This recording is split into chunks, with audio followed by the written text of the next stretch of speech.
Hello and welcome to another edition of Community Forum. My name is Joseph Feaster. I'm the host of the program and want to wish everyone a happy and belated Easter and Passover. Today's program is a discussion with a person who has primary responsibility for the type of town meeting that we have here, our form of government. Our form of government here in Stoughton is representative town meeting. It takes the 8 precincts, 21 persons from each precinct can be voted in. I think that's 168 if my number is correct. And that is the representative form of government, which really dates back to the early foundings of Stoughton. And the person I have to discuss with today is a person who probably needs no introduction to those of us in town meeting and probably to many of you throughout the town of Stoughton, and that is our moderator who is running for re-election. So I said, and that is Adam Dawkins. So let's say hello to him and welcome into our program. Adam, good to see you again. I had the opportunity a year ago when you were running and when I did some of those programs as far as the candidates nights to have you in, and you've been so successful, as I said off air, you've been so successful, no one wants to challenge you for this position any longer. But I like to start in a way, I'm not going to make the presumption that all of the viewing audience know about Adam Dawkins, the person. Mm-hmm.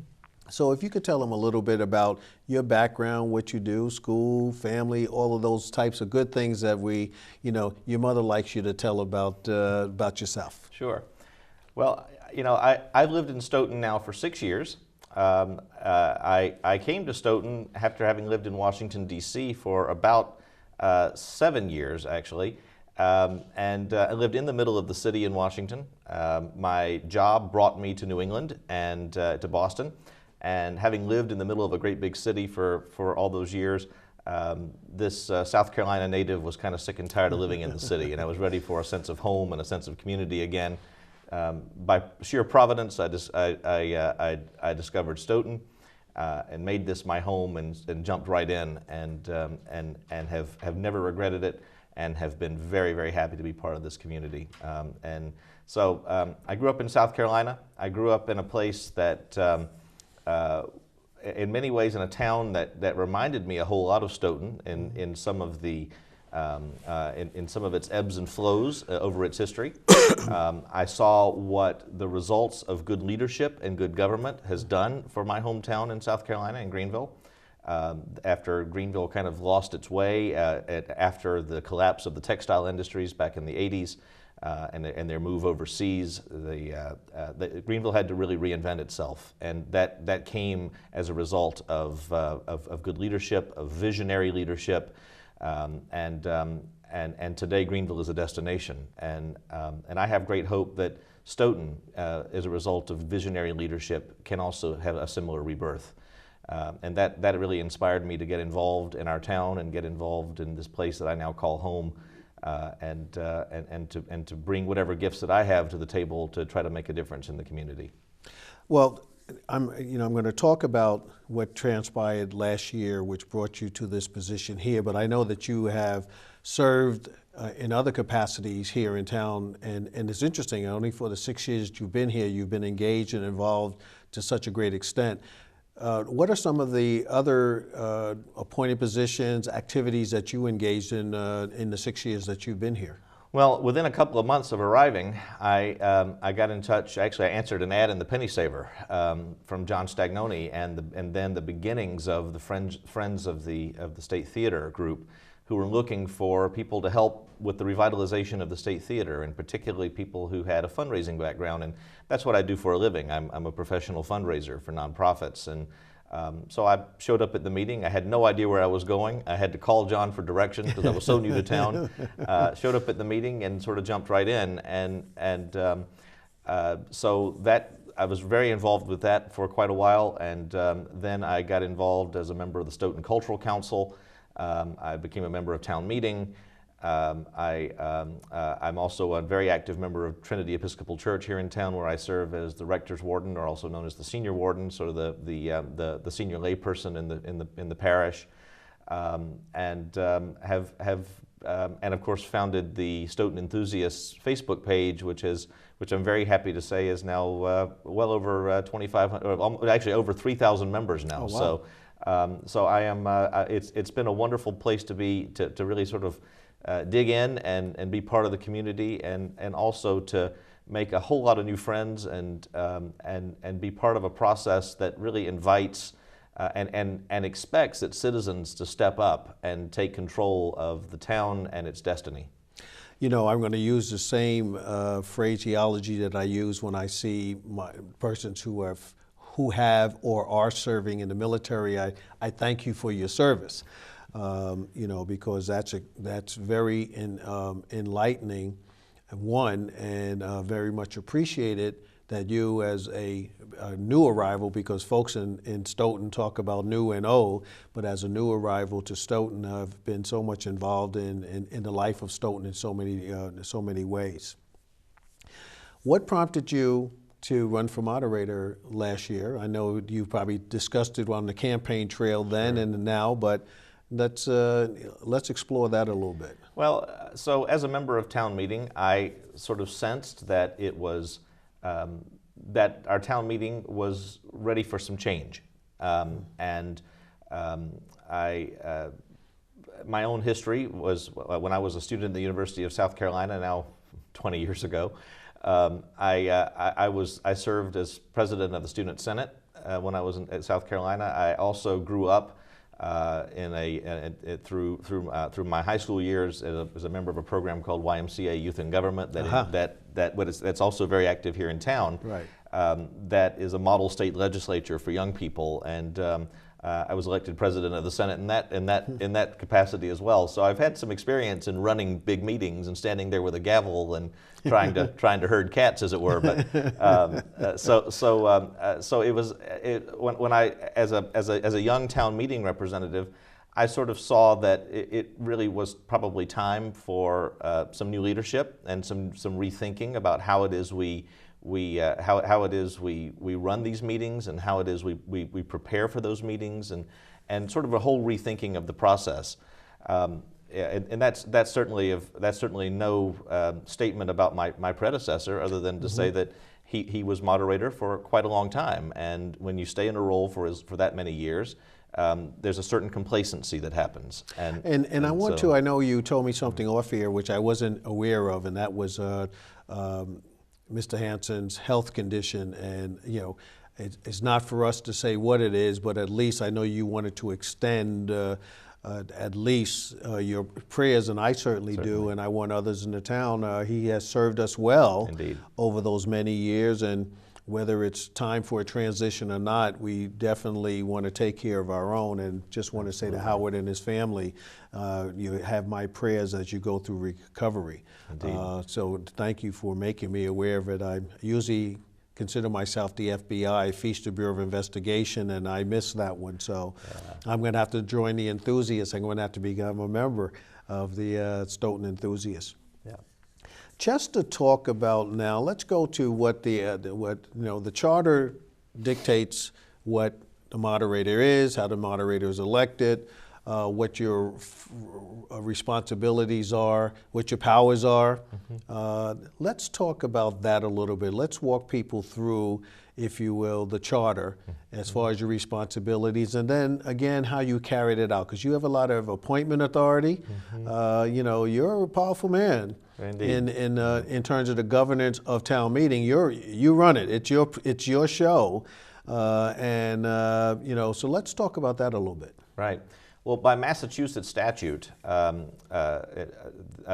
moderator does have, for lack of a better term, absolute control over the running of town meetings. So, for lack of a better term, it is the moderator's meeting to run, and the moderator has the final say in how, in terms of the rules and the procedures of the meeting. That is not to say, however, that local customs and traditions don't also take a major role in the way the moderator is expected to run the meetings as well. So I try to be sensitive to both of those things, to know that I am where the buck stops when town meeting is in order, but also trying to be respectful of the 250 plus years worth of town meeting traditions that have developed here in this town. You know, I've been here for 6 of those years, so there's a whole lot more wisdom than Adam Dawkins out there that in terms of longevity and in terms of how things go. And that takes some time to understand those things and to make sure those things are being respected, those things are being acted on. But that doesn't mean that we should not be engaging 21st century ideas and 21st century technology in how it is we run this ancient and beloved form of government that we have. So those are the things that I've tried to bring to the table, trying to think about how it is we can streamline some things, making sure that our procedures make sense, to make sure that they are working well for the citizens and working well to make the most effective town meeting that we possibly can have. Now, I think I'm going to stay with the meeting before I shift to other responsibilities and powers which the town meeting rep has, which the moderator has. Many of us who have sat in town meeting over the years have just felt that it just droned on and on. Of the 168 members, if all of the precincts have their representatives, and we'll talk about how those are elected as well, you find, at least in the years that I've sat there, that there's maybe 10 or 15 people monopolize most of the time in town meeting. And when I first became even before becoming a town meeting member, when I was interim town manager, the meetings were going on for 7 and 8 and 9 days. Yep. Let's talk about that. As you said, you want to bring 21st century technology in. You want to be sensitive to the historical aspects as well as in terms of some of the new things that could be brought to bear. What, in your first year, what are some of the things that you implemented which have led us, and I have to say as a town meeting member, thankful, because I think last year was 3 days, if not maybe 4 days. It was 4.5. Yeah, yeah. Well, I probably missed a few. That's all right. As a result of some of those 10 or 15 droning on, and I just can't take that personally. I know. But nonetheless, because you could have done it in 2. Right. But we'll talk about that, but that's beside the point. Right. But what are some of the things that you have tried to implement last year, and what are some of the things that you think that you might want to implement this town meeting? So one of the things we started last year was a budget presentation, which was aired here on SMAC, that happened the week prior to town meeting. That I invited Mr. Trunfio, the chair of the Finance Committee, and members of the Finance Committee to walk us through the budget presentation this year, and also invited town meeting representatives and other citizens to come and join the audience that night in the Great Hall to talk about the budget. The budget tends to be not only probably the most important thing that the town meeting does every year, the most important matter that we take up every year, but also the piece of business that certainly takes the longest. And so by being able to engage this technology and this resource that we have in town, being SMAC, and being able to broadcast this to the citizens, and also being able to educate and to get some of the questions out of the way prior to town meeting, I think did help us to understand the budget a little better going into the conversation than maybe we would have if we'd shown up sort of as a cold turkey. Because of the nature of some of the articles that we're going to be considering this year that have to do with property acquisitions and capital improvements throughout the town, there's going to be a lot of spirited discussion around those things, and there ought to be. And I'm preparing for what I think will be a lot of spirited debate on some of these issues. I've invited the town manager and the Board of Selectmen to prepare a presentation to go before or after the budget presentation this year that will help us to walk through some of the ideas for capital improvements, and also some of the ideas for acquisitions, and to kind of lay out some reasoning and to take some questions and get some discussion going prior to town meeting, so that we can sort of cut down on the amount of inquiry that might happen on the floor of town meeting, trying to streamline that process. So that's I'm hoping to get those conversations aired and begun before it is we get to the floor. Well, I have to commend you, even though I talked about the 4.5 nights of town meeting last year. You did a great job of herding the cats, as we might say. But there's 2 things that I've always found somewhat, because I run a lot of meetings myself, and I'm very taciturn in terms of that, and in the sense of running a very streamlined meeting, et cetera. Two things I just throw out to you, and maybe you will be able to address them or not. One is, find that if persons have lost in an earlier forum as far as their position, they want to reiterate it again on the floor. That's usually the finance committee, because we're in the budget process. Right. They've lost at the finance. They want to monopolize the floor on that. So that's a management job for you as the moderator. Then we have the situation where 20 people want to speak and say the same thing. Now, I don't know if they wear makeup for the cameras or not, but the reality is they want to speak. Is there a way in which we can have a process whereby we can limit if persons want to speak on the same basically on the same subject with the same content, or is there a way that we might be limited to say, okay, if there are 5 people, we will hear from 3, or put your name down in opposition. We've done that when I chaired the Board of Appeals in Boston, where we say, okay, there's a whole room of people, how many of you are opposed to it, et cetera. Is there a process that you would feel comfortable with? Because that's the part which really drives many of us crazy. Sure. Because we're just getting regurgitation of the same thing, oftentimes from the same people on every point, because they have not been successful in earlier iterations of that. Well, that's one of those cultural things about our town meeting. Is that we have a town meeting. We have a group of town meeting representatives who tend to be very engaged and very spirited in their discussions. That's a great thing. One of the challenges for the moderator, though, is to make sure that conversation continues to flow, and that when somebody gets up to speak, you make it clear that the expectation of not only the moderator but of the meeting is that when you get up to make a speech, you're saying something new, that you're adding something new to the conversation. And if you're simply, as you said, regurgitating the same thing that the previous speaker just said, the best way to express your agreement with that is by voting accordingly. That's right. Not getting up and wasting the time of the meeting.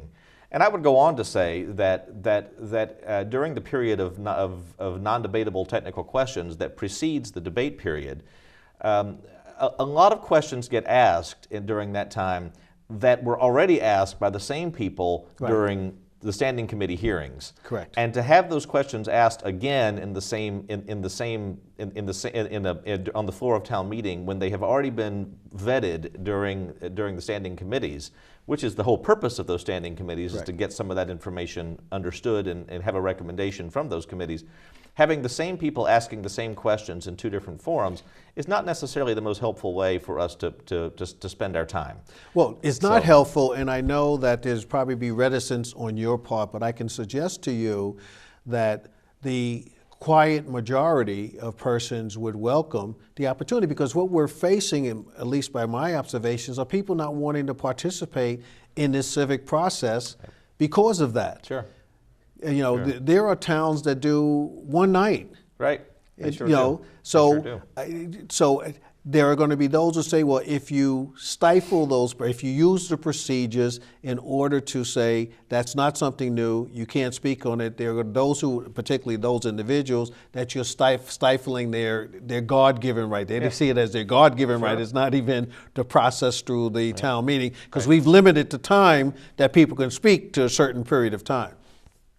That's going to be a balance for you, and I think that if we're keeping the pluses and minuses, that's something that has to be controlled, because I think it's inappropriate for someone to try to get a bite at the apple 2 and 3 times when the issue has been vetted. But again, that's your domain to manage, but I at least wanted to say, as a member of town meeting, what I hear from others have the same sentiment as I do. Let's get a streamlined town meeting and let's do it, because quite frankly, the budget is largely packaged and done. That's right.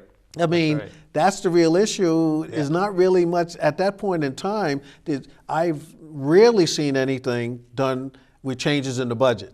I've seen changes in other articles, and votes on them, and maybe the needs for discussion, as you pointed out, but the budget hasn't been one. So last year, the budget took an entire night, which it historically does in this town meeting. Yes. And we took it differently last year. We took it. We took it in such a way that I read out I read out the title of the line item in the budget. Say it's the police department, Yes. police department, and then X million, X 100,000, whatever the number was that went with it. And if somebody wanted to further vet that particular item in the budget, they would say hold. And so we would hold that and then go back and take that as an individual article and take questions and take discussion about that particular item in the budget. Now there are a total of 20 odd at least different line items in the budget that you read through that make up the entirety of our $100+ million budget in the town of Stoughton. Of those 20 plus line items in the budget, last year, I think about 14 of them got held, which meant that we were having 14 separate discussions on Yes, those things. So that's that means right. that there were questions from the floor about those items. It is certainly the prerogative of town meeting to be able to understand and to vet those things and to have discussion about the way our tax dollars are being spent. However, I think it's also important to listen to the recommendations that have come down the pipeline from the various committees who have spent countless hours, countless nights discussing and vetting those and having trust in that part of our process to have made a recommendation right. that we should all be able to then bring forward and to take into account as we form our own opinions about these things. So I think rehashing the same debates that happened during our standing committee, particularly finance committee sessions, I think is not really helpful to streamlining our town meeting. But it's something that the moderator has to have.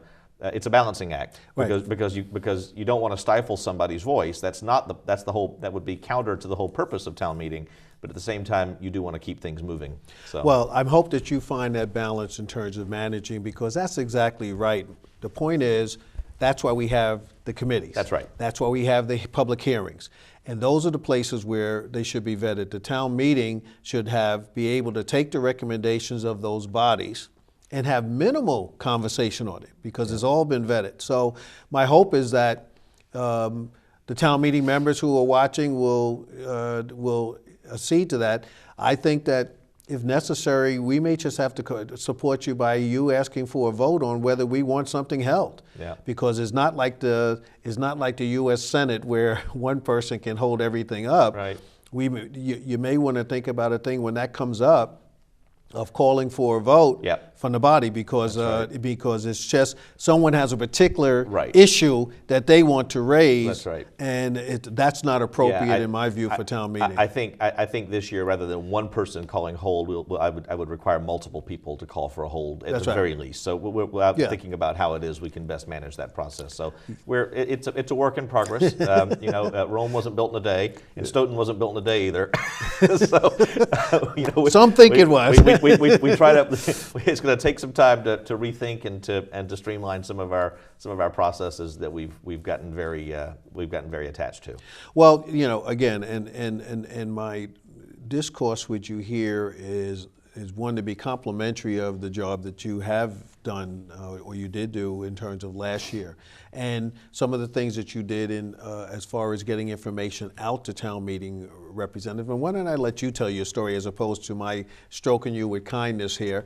Why don't you tell again? Let's go a little bit deeper into what you did in fact do, because you were able to get to those 4.5 nights because of some things that you implemented with us town meeting members prior to that. Why don't you talk about that a bit? I think one of the things that helped us one of the ways we streamlined last year was by separating the period of questions or non-debatable technical questions, as we call it, from the actual debate period, because debate period in the past I felt like was being convoluted with questions that helped us to better understand the intent of the article.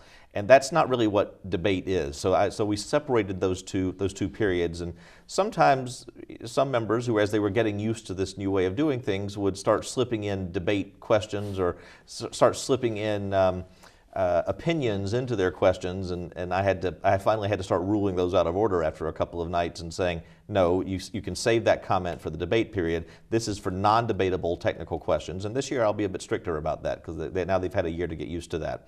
But that was one way we did streamline last year. I'll be very honest with you. I didn't expect to win last year's election. I was a new kid on the block. I come here from, I've been in town, at that time, been in town 5 years. I've got the wrong accent. I didn't detect an accent. That's right. It was not only a tremendous honor, but also a very humbling surprise to have been chosen by this town for this role. So, but because of the timing of our town elections, You had a short time to prepare. I had a short time. I mean, so I was elected on April 4th, a year ago yesterday, as town moderator, and then town meeting convened within a month. I think it convened in May the 6th or something like that last year, if I'm not mistaken. So really about a month that I had to prepare for that. And of course, I'd already started dreaming and making some ideas in the case I did get elected. But on the night of April 4th, when I'm sitting in front of the smack cameras at Town Hall, being congratulated for being the new town moderator, I felt a little bit like a deer in the headlights. It's like, oh, here we go. Well, all that experience that you learned from the That's why, right. That's right. and the other things as far as how to manage yourself in the public domain. That's precisely I can right. assure you, I saw no deer in the headlights look on your face when Jeff and me were able to speak with you on that night. Yeah, so, well, thank you. It wasn't apparent to us. Well, thank you. No, but it was also because of the advice that I convened an ad hoc moderators advisory committee of a number of long-time serving town meeting representatives who represented a variety of points of view and vetted some of the things that I had in mind in front of that group. That helped me to understand whether or not this would be something that they would think that would be workable, that would cause any kinds of breakdowns or issues or things that we felt would be helpful ways to start streamlining the meeting. So, I'm not somebody who likes to work unilaterally. I'm very comfortable making decisions, but I think the best decisions are made collaboratively, and I really thank those who served on my unofficial moderators ad hoc advisory committee for helping me to think through some of those issues and giving me some very, very helpful feedback both before and after last year's town meeting. What I want to underscore here is two observations by what you have been speaking about. One is the planning, because one of the things, if you don't plan, you plan to fail. And you talked about that in light of even before being elected, thinking about it, getting some ideas, and once getting elected to the position, reaching out to folks, what you put in place as far as to all town meeting members, getting some feedback on the process that you were going to implement last year, and to continue to have that dialogue. So we have in terms of the planning. Then we have the thing is looking at it, making decisions outside of yourself. I mean, consulting with others, not looking at it from the standpoint that you know it all and can do it. And I only raise these things because I would hope that, throughout our town government, people would operate in that manner. There are a lot of divergent views, and you want to hear all of them, and then obviously if you have to make the decision in order to do that. So I think that's a compliment to you, Adam. Well, thank you. In terms of the approach, in terms of the planning, as well as to reaching out beyond yourself in order to get some input, some ideas, and then ultimately being able and willing to accept the responsibility to make the decision. And that's a trait that a lot of people just do not have. So I commend you on that for sure. I thank you. As I said earlier, there are people in this town who have been part of our town meeting process for longer than I've been alive. So it would not be wise for me to fail to tap into their knowledge and their experience, because that's people come here with a wealth of knowledge and experience, and I just don't see any wisdom in not tapping into that. So, yeah. Let's pivot a bit and talk about in your role as moderator, you have certain, beside running the entire meeting, the town meeting, you have also certain appointments as well. Let's talk about that for a little bit. Yeah. Well, our town charter gives the town moderator the appointment authority of the majority of the members of our 17-member finance committee. I personally think that 17 is too large a number for our finance committee, and having polled the Massachusetts Moderators Association, I found that Stoughton's 17-member Finance Committee is certainly among the largest of finance committees across the Commonwealth. So I think that's worth listening to and paying attention to. I think it certainly is helpful and it's certainly necessary to have an odd number. But personally, I think 11 or 13 members is probably more appropriate for us. And that tends to be more in keeping with the size of finance committees throughout towns across the Commonwealth. That they range anywhere on average from 9 to 13. You know, I've vetted that idea with Mr. Trunfio and some other members of the Finance Committee, all of whom seem to think that may be a workable solution and maybe a much more ruly way of managing our finance processes. So that's something that I think that the Charter Review Committee should take up whenever they convene at some point in the near future. To start thinking about how it is we rethink a number of things in our charter. A lot of things in our charter need to be looked at again. I mean, the charter should always be a living and breathing document to make sure that it's suiting the needs of the town today. And I think there's a lot of work to be done there at this time in our history. The moderator also has appointment authority for all of the standing committees. So the standing committees all have a membership of 9. So that's municipal regulations, municipal operations, intergovernmental relations, and the Charter Review Committee, which is the longest-standing temporary committee of all the temporary committees. I think it's been a temporary committee since before I was born, and that was in the late '70s. And so it's been around for quite a long time for a temporary committee. But so each of those have 9 members, 8 of which are elected. So each precinct elects 1 member to those committees, and then the moderator appoints 1 person to those committees. And so 9 appointments right now for the Finance Committee belong to the moderator, and those get 3-year terms, versus the ones that are elected by precinct get 1-year terms. So I think there's a disparity there that needs to be looked at. That it makes the moderator appointments super appointments and with much more longevity than the ones that are duly elected in a democratic process. So I think that's something that needs to be considered again and thought about as we consider the size and makeup of our Finance Committee. I have no problem with the current makeup of the other standing committees, because I think 1 appointment from the moderator for each of those is probably appropriate. Those are 1-year appointments because all the memberships of the standing committees are 1-year terms. But in terms of the Finance Committee, I think that needs to be considered again. What I'm going to do is say, so that we can say thank you to the folks who support this program, we're going to go to them with some of our ads, and then we're going to come back and I want to talk a little bit more about the Charter Review. Mm-hmm. I want to bring up the subject of, is this the right form of government for the town of Stoughton? And any number of other things that may come to your or my mind in the second half of the program. So we'll be right back. Hi, it's Gary LaPierre, and the crew wants to thank Maxie's Delicatessen. That's at 117 Sharon Street in Stoughton. They're 781-341-1662.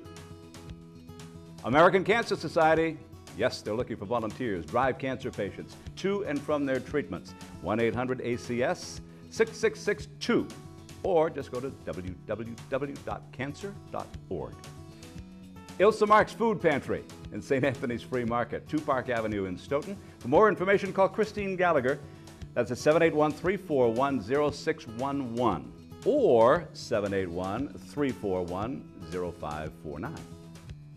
Meals on Wheels. Just ask for Jessica.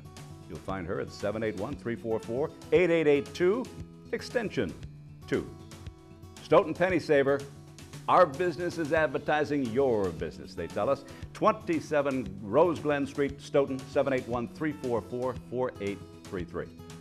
Community Forum showtimes in Stoughton. It's Thursday, Friday, Saturday, and Sunday at 6 p.m., Monday at 8 p.m., Tuesday at 5 p.m. It's on Comcast Channel 9 and Verizon Channel 28. All comments and suggestions welcome. Contact us at communityforum1@yahoo.com. Samaritans, they're at 41 West Street on the 4th floor in Boston, 02111. Their phone number is 617-536-2460. 24-hour helplines for Samaritans, and the number is 877-870-HOPE. That's 877-870-4673.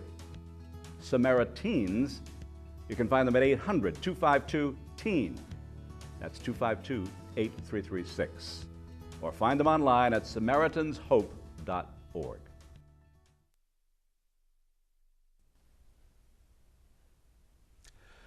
Well, we're going to probably come back we're back and we're going to continue on talking about what we have been talking about for the last 30 to 40 minutes. If you just tuned in, I am speaking with, and my guest is the moderator for the town of Stoughton, Adam Dawkins. We've talked about his extensive background and even for me to learn about his political environs in the sense of understanding the governmental process. We the people, as they speak about it, coming from his South Carolinian roots and spending time in our capital, Washington, D.C., and then exercising it here in the town of Stoughton, and he has acquitted himself extremely well. We've been talking about his role as the moderator with respect to his appointments, how he would manage the running of the town meeting, which will be coming up within the next month. Of course, the election is on April 10th, and he will be looking for your vote for sure. And we want to now move to, and if you didn't hear from our first half of the program, his predecessor, Howard Hanson, who served for many years as our town moderator, has some health challenges that he's experiencing right now. And I, on behalf of personally and on behalf of the SMAC staff, I want to extend our prayers to Howard Hanson and his family. And I know, Adam, you've already done that personally on your own accord. But let's talk about, we were talking about the charter. From my practice as a lawyer, you always go back to the rules, and the charter is the rules that runs our town. And you also made reference for the moderator, there's a state law which supersedes that, and so therefore incorporates it. It may not supersede it, but it defines the powers of the moderator. But one of the areas we talked about is that the charter here in Stoughton has not been vetted and reviewed in 30 or so more years. Is it time? I absolutely think it's time. I campaigned last year on that very idea that it was time for us to take a serious look at our charter. I don't mind saying that my first year as moderator, the political environment in Stoughton sort of became something I wasn't expecting. That there was a recall election that took place, and that sort of consumed the town and consumed a lot of energy among those of us in elected office during that time.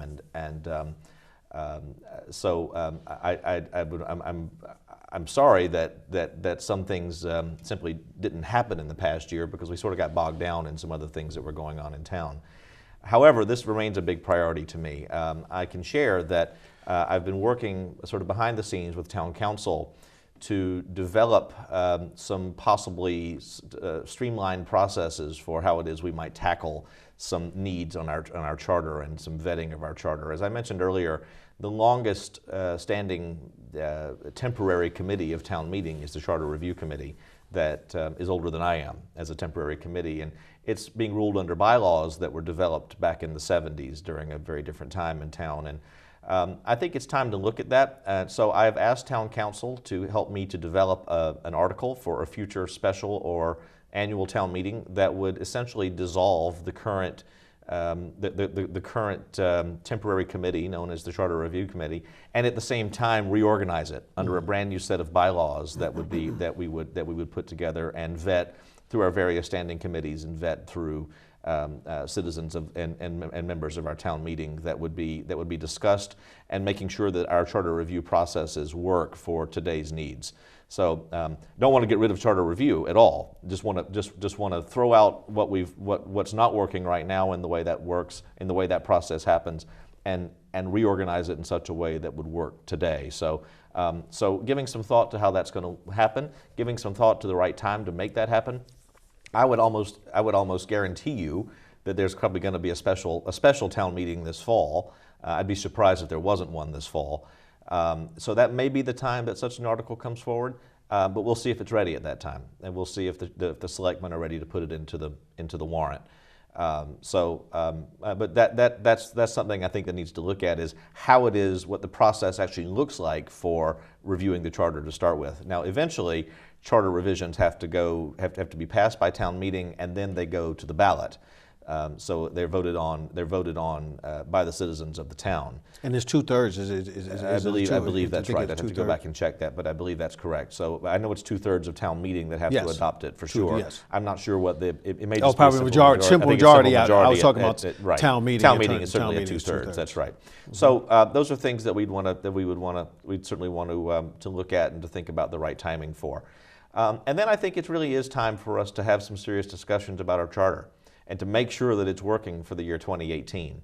Our charter was put together over the course of many years and was put together several decades ago. And I think it's time for us to think about whether or not our town government and whether or not our charter is best serving the needs of our town today.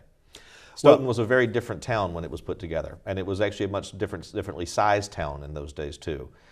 Today we're a town of 28,000 people. And I think it's time for us to think about what's the right way for us to govern ourselves moving forward.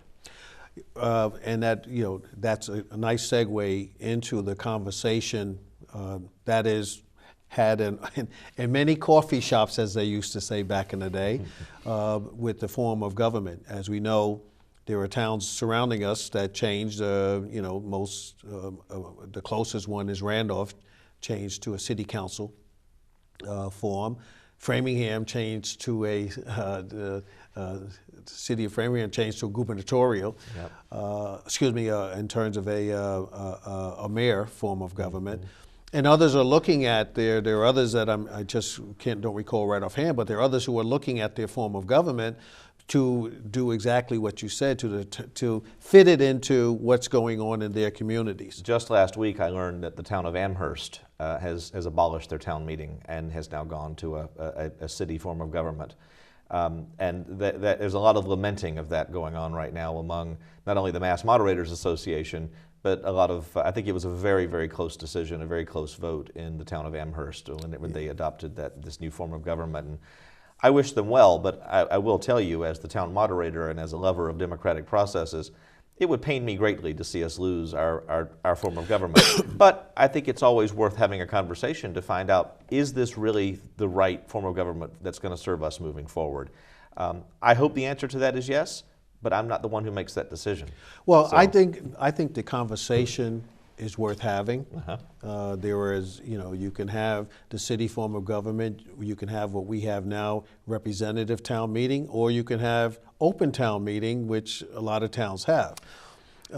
And I suspect that those who serve in or have that happening in their communities, there's divergent views on how all of those operate. Right. Our observation, there are several precincts that we find we just can't get the 21 members to it. So is that truly representative? That's right. If you can't have that. Right. I know that you as a moderator, just another practice, and you can talk about that post the election, if they don't have the numbers, there's a process for you to run in each one of the precinct to get the numbers. And sometimes people are getting in because they put their name in just to fill the slot. So the question of when people argue, well, taking away representative town meeting will take away our rights and liberties in terms of representation, my query is it totally, and truly representative? And that's going to be the conversation. Well, it's not representative if people don't step up. That's right. If you choose not to be part of the process, then it's It's impossible to have a conversation with somebody who is absent, and that's the way I'll leave it. I mean, so if you don't show up, then your voice isn't heard, and our democracy suffers because of that. So let's talk about that. You know, we got quite a number of minutes here. So, but let's talk about, what do you see the role that you might be able to play in order to get the civic engagement more broadly, or more involvement in the civic process here in Boston? Here I go with my Boston again, with my town of Stoughton, with all of the boards, commissions, because I always refer to it, there are 50 people who run this town, and some of us are trying to be number 51. Mm-hmm. But if you look at all the boards, you look at all the commissions, if you look at all the meetings, it's the same 50 people who are sitting there. How do you think you might be helpful through town meeting and you as a moderator in order to influence, attract, encourage others to participate? Well, when in my first year as moderator, as I've gotten to know and certainly been very present in the community and have had a number of conversations with people and have tried to be a good ambassador of town meeting and trying to encourage new people to step up and come and join this democratic process. Some of the things I've heard I've heard a number of reasons why people have not been involved. One, there's a reputation that our town meeting is a slog, that they don't want to sit through multiple nights of the same people talking and the same people saying vetting this and the same people vetting that. But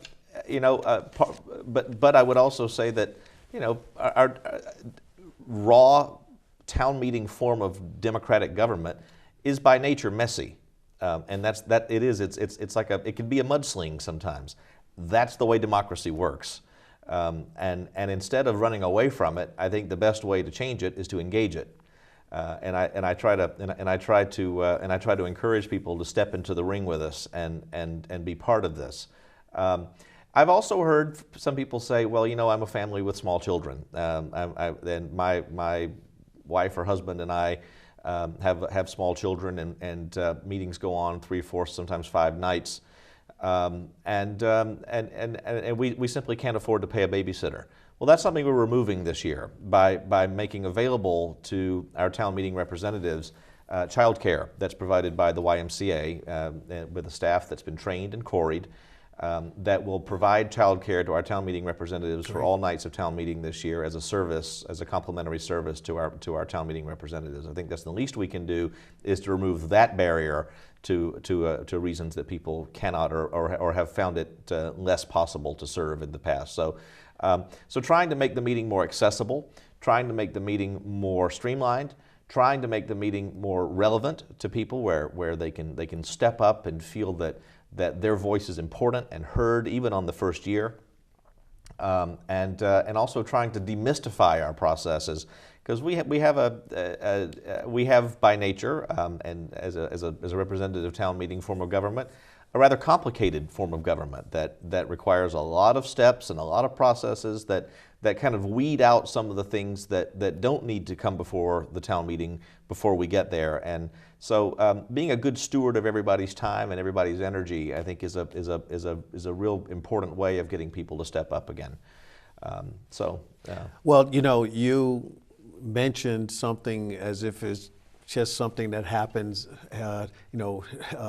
osmosis happening.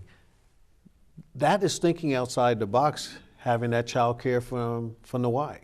That may open up a whole horizon for a number of people who previously couldn't do it because of their family commitments, who might now take advantage of that opportunity to participate in the civic process. That's the type of thinking that is appealing to me to hear. How we get folks more engaged. There are some people are going to be engaged despite that. But those may also be the persons where have the narrow views on how things should run. We need to open up the process to the broader community. As you said, we have 28,000 people here. Our elections run from, most of the time, 12 to 13% of the people vote. I think last year during the recall it was 19%. presented. I think it got up to about 19, close to 20%, which was a huge number. I know Jeff and I were somewhat surprised. Jeff Pickett and I were somewhat surprised, but it's usually 12 or 13%. That's representative of the process, which says most of the people aren't paying attention to what's going on in our town. So all the ways in which, and I think town meeting can be the epicenter for that type of civic engagement, and I'm glad to see that you're leading that charge in terms of thinking of ways in which we can engage more people. Like I said, there are some things that are easier to do overnight than others. Engaging the culture of our town meeting is not something that happens every night, or something that can happen overnight rather. But doing sort of a no-brainer sort of thing that takes down a barrier of the expense of childcare. So that it makes our town meeting more accessible and more inviting to young families, I think is something that we can implement without much difficulty. Town council is helping us to put together some waivers so that we make sure that we have liability waivers in place, but this mirrors the actions of other towns in our area that have done this very thing, and it was just simply time for Stoughton to join that and to make that a service to our citizens. I'm going to just revisit the issue around the form of government.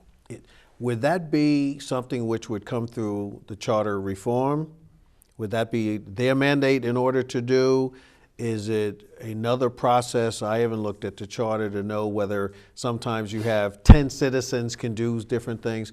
If you know, how would that process, if one wanted to begin that conversation, where would it begin? I think members of the Charter Review Committee would begin to would engage, I think, a wider variety or a wide representation of our citizens to hear some ideas about the charter, and start to compile those, and then start to put together some recommendations that they would put in front of other bodies in town, including the town meeting, for consideration, that may have small updates to the charter. It may also have sweeping updates to the charter. I won't pretend to know where that conversation may or may not go, but I think the conversation needs to happen, and we certainly need to have the mechanism in place in order to facilitate that conversation. So. It will be very interesting to see once that conversation starts where it leads off for us. But I think that no matter where we fall on if we call it a Stoughton political spectrum, but wherever we fall on that, I think what I'm hearing around town is that no matter where we stand, I think we can all agree that the charter needs some review and needs some updating. And what that may look like will really be up to the citizens of this town in the end.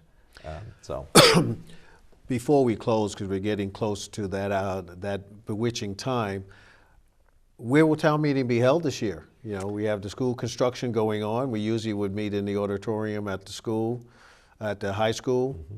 Where will town meeting be held? It will be in the high school auditorium this year. This will be, I guess, the last year that it'll be in that auditorium. Okay. So it'll be quite an honor for me to bookend the many town meetings that have been held in that space this year, assuming I'm reelected.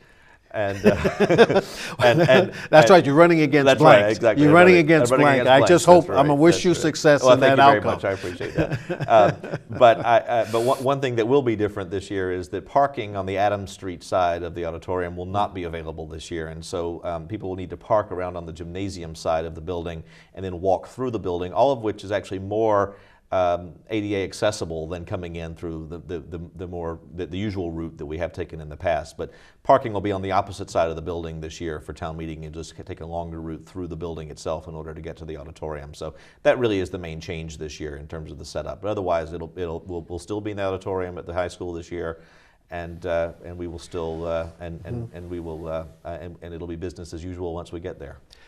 In the past we've parked on Pearl Street. Is that going to be something which the police department will permit or not? I'm a little unclear on that, but by the time we get to town meeting, or certainly to organizational town meeting, then we should know the answer to that. Great. Well, this has been a great time, and we have we're coming to the end of the program, but it definitely has been enlightening for me, not only from the standpoint of what role you're playing as a moderator, and the thoughts and ideas that you have for the benefit of the town in general. As we close, is there any parting thoughts that you may want to give to our viewing audience to encourage them in order to get engaged in the process? Because again, in this election, we have town meeting reps are also up. In this election, we didn't talk about that, but the town meeting reps are up as well, and we don't want to necessarily, we want folks in each precinct to get involved. So is there any thoughts that you may want to share with the viewing audience on that? Well, there's two things that I would like to, I'd like to as a takeaway. Well, actually three things. First, thank you all very, very much to the town of Stoughton for this opportunity to serve you. It is one of the greatest honors and privileges of my life, and I'm very grateful for this opportunity. Secondly, April 10th, get out and vote. Do it. I know we've had a lot of elections lately in this town. This one is just as important, and I invite you and I encourage you and I ask you, get out and vote on April the 10th. And thirdly, I want you to get involved. Our form of government invites the involvement and expects the involvement of every citizen in this town. Get out there and get your feet wet and get your hands dirty and join us, because our town needs you and your voice is important, and we need you at the table in order to create a future for this town that's brighter than any past. So get out there and get involved. Well, I don't think I could say it any better. I want to thank you for being here today to talk about, one, your role as moderator, to talk about the engagement with the town in terms of our civic process, the encouragement of our voters, of our residents to get involved in the process. And folks, if you, as one saying that I use, if you don't vote, then you can't complain. So, join Adam Dawkins and me in our encouraging you to get out and vote on Tuesday, April 10th. And we wish you a beautiful day.